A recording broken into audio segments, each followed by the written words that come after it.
శ్రోతలకు నమస్కారం. మన ఛానల్కు స్వాగతం. హిందూ వివాహం సనాతన ధర్మం గురించి కొన్ని విషయాలు తెలుసుకుందాం. హిందూ వివాహం సనాతన వరం. దానాలలో కన్యాదానం మహత్తరమైనది. జన్మనిచ్చి అల్లారు ముద్దుగా పెంచి విద్యాబుద్ధులు నేర్పించి బాధాతప్త హృదయంతో కన్యను వరునికి అప్పగించడంలోని ఒక గొప్ప త్యాగం గోచరమవుతుంది. లక్ష్మీ స్వరూపమైన ఆ కన్య మరొక వంశాన్ని వృద్ధి చేయడానికి గృహప్రవేశం చేస్తుంది. హిందూ సమాజ వ్యవస్థలో వివాహం ఒక గొప్ప సంస్కారం. సనాతన వేద సంస్కృతి మానవులకు అందించిన ఒక మహత్తర సృష్టి కార్యం. వివాహం నుండి కుటుంబం ఏర్పడింది. కుటుంబం వ్యవస్థకు మూలం. భారతదేశం కలిసి ప్రేమానురాగాలను పంచుకునేది కుటుంబం. వసుధను ఏకం చేసే భావనే కుటుంబం. భావము మానవ జన్మ షోడశ సంస్కారాలతో ప్రారంభమవుతుంది. మొదటిది గర్భాధానం కాగా చివరిది అంత్యేష్టి. గర్భాధానానికి నాంది హిందూ వివాహం. అది కేవలం శారీరక కలయిక కాదు. మనకు జన్మనిచ్చిన తల్లిదండ్రులకు, భగవంతునికి కృతజ్ఞతగా మరొక జీవికి పవిత్ర మార్గం కల్పించడమే గర్భాధానం. హిందూ వివాహం మొత్తం మంత్రపూరితమై బీజాక్షర సంహితమై జరిగే అద్భుతమైన తంతు. వధూవరుల చేత పురోహిత బ్రహ్మ చేయించే మహిమాన్విత కార్యం. వారికి ఎప్పటికప్పుడు అర్థాన్ని, భావాన్ని తెలియజేస్తూ సాగించే మధురమైన జీవిత ఘట్టం. మన సనాతనం అష్టవిధ వివాహాలను పేర్కొంటున్నాయి. వాటిలో మానవులకు అర్హమైనవి 3 మాత్రమే. అవి హర్ష, దైవ, బ్రహ్మ విధానాలు. ఆది దంపతులైన పార్వతీ పరమేశ్వరుల కళ్యాణం, కలియుగ దైవం శ్రీనివాసుని నిత్య కళ్యాణం, శ్రీ సీతారాముల జగత్ కళ్యాణాలు దైవ పద్ధతిలో మనం నిత్యం కొనసాగించుకుని పవిత్ర యజ్ఞాలు. ఇక హిందూ సమాజ వివాహాలు బ్రహ్మ ఆర్ష పద్ధతిలో కొనసాగుతున్నాయి. ఈ 2 విధానాలు ఇంచుమించు ఒకటే. ఆర్ష పద్ధతిలో గోపూజ ఉంటుంది. లక్ష్మీ స్వరూపమైన కన్యను విష్ణు స్వరూపుడైన వరునికిచ్చి కన్యాదానం చేయడమే వివాహం. కాళ్ళు కడిగి నెత్తిన చల్లుకొని కన్యను వరునికిచ్చి పాణిగ్రహణం చేయడమే కళ్యాణం. వివాహానంతరం వరుడు గృహస్థుడు, వధువు గృహిణిగా రూపొందుతారు. సనాతన ఆశ్రమాలలో గృహస్థాశ్రమం మహోన్నతమైనది. సకల ఆశ్రమాలకు ఆశ్రయాన్నిచ్చేదే గృహస్థాశ్రమం. పవిత్ర కన్యాక్షేత్రమున బీజాంకురార్పణ జరిగే ఆనంద నిలయమే గృహము. కుటుంబం ఆశలు, ఆశయాలు, సంతోషాలు, కష్టసుఖాలను పంచుకునే దేవాలయమే గృహము. ఆదిత్యుని ప్రతిరూపమైన అగ్నికి ఆజ్యాన్ని నైవేద్యంగా సమర్పించి చేసే వధూవరుల సప్తపది ప్రదక్షిణం ఒక మిథున ప్రతిజ్ఞ. సప్తపదిలో పఠించే వేద మంత్రాలు, జీవన సౌరభాలు, సప్త సోపానాలు, శుభముహూర్తంలో వెలువడే మంత్రాలు వధూవరుల మనోఫలకంపై సావధానంగా ముద్ర వేస్తాయి. ధర్మేచ అర్థేచ కామేచ నాతిచరామి.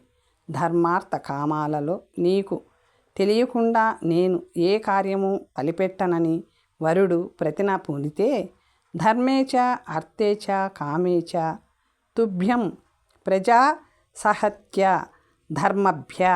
ధర్మభ్య ప్రతిపాదయామి. ధర్మార్థ కామ మోక్షాల్లో నిన్ను అనుసరించి గృహస్థ ధర్మాలను నిర్వహిస్తానని, నీవు కూడా నాతో అలాగే నిర్వహించాలని వధువు సమప్రతిన చేస్తుంది. సఖా సప్తపదాభవ అని వధువు యొక్క కనిష్ట అంగుళీయమునకు వరుడు సంధానము చేసి సప్తపదికి దారి చూపుతూ 7 అడుగులతో నాకు జీవన సఖివి కమ్మని కోరుతాడు. సాత్వమసి అమోహం అమోహం అమోహమస్మే అంటూ సిగ్గుల మొగ్గవుతూ నీవు తడబడకుండా ఉండు. నేను తడబడకుండా నీతో కలకాలం జీవనయాత్ర చేస్తానని వధువు అనుసరిస్తుంది. సప్తపది మంత్రరాజాలతో వివాహం పరిపూర్ణమవుతుంది. ఇంతటి మహత్తర కార్యమే హిందూ వివాహం. ఇది ఒక సామాజిక పటిష్ట నిధి. జీవన రహస్యాన్ని 7 అడుగులలో నిక్షిప్తం చేసి జీవిత సత్యాన్ని అందించిన మన ఋషులకు సదా కృతజ్ఞులమై ఉండడం మన విధి. నిండు నూరేళ్లు నిర్దేశిస్తున్న హైందవ వివాహం ప్రతి ఒక్కరి జీవితంలో వచ్చే ఏకైక మహత్తర కావ్యం. పాశ్చాత్యులు సైతం ఆకర్షితులై పాటిస్తున్న విధానం.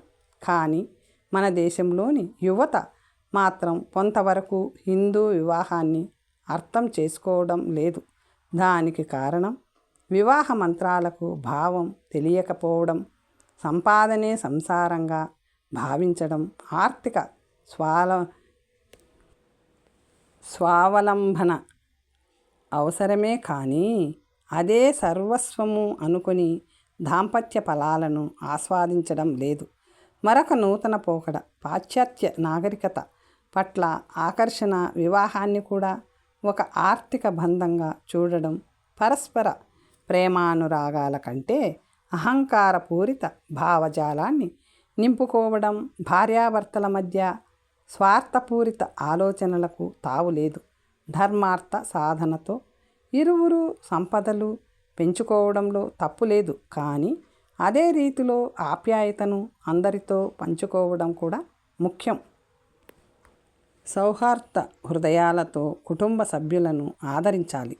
యువతీ యువకులు తమ వ్యక్తిత్వాలను అన్ని విధాలుగా పవిత్రంగా ఉంచుకొని వివాహం అనే మహిమాన్విత బంధంతో ఒకటవ్వడమే మన సనాతన సంస్కృతి. సంసారంలో చిన్న చిన్న కోపతాపాలు రావడం సహజం. ఆవేశాలకు పోక మధుర క్షణాలను గుర్తుకు తెచ్చుకొని ఒకరిపై ఒకరు నమ్మకంతో పెద్దల మాటలు వింటూ ఆనందంతో ముందుకు సాగాలి. అన్నిటికంటే ముఖ్యమైనది సీతారాముల దాంపత్యాన్ని ఆదర్శంగా తీసుకోవడం. ఏకపత్ని వ్రతాన్ని భార్యాభర్తలు ఇరువురు పరస్పరం అనుసరించడం, జీవితంలో మాధుర్యాన్ని ఆస్వాదించడం అంటే వివాహానికి ముందు మనోవాక్కాయ కర్మలను పవిత్రంగా ఉంచుకొని పెద్దలు చూపిన బాటలో తమకు నచ్చిన జీవిత భాగస్వామిని ఎంచుకొని వివాహమనే యజ్ఞంలో కలవడం. తొలి తీపి జ్ఞాపకాలను ఇరువురు నూరేండ్లు పదిలపరుచుకోవాలి. అదియే అసలు సిసలైన ఆనందానుభూతి. అంతేకాని క్షణికమైన ఆవేశాలకు లోనైతే జీవితంలో నెమరు వేసుకోవడానికి ఏమీ మిగలదు. హిందూ వివాహానికున్న ప్రాముఖ్యాన్ని, విలువను నేటి యువత గుర్తించి తల్లిదండ్రుల మాటలకు విలువనిచ్చి భావితరాలకు ఆదర్శంగా నిలవాలని కోరుకుందాం. మన భారతీయ సంస్కృతి మకుటాయమానమైన హిందూ వివాహ వ్యవస్థను ప్రపంచానికి ఆదర్శంగా నిలుపుదాం. సర్వం శ్రీకృష్ణార్పణమస్తు.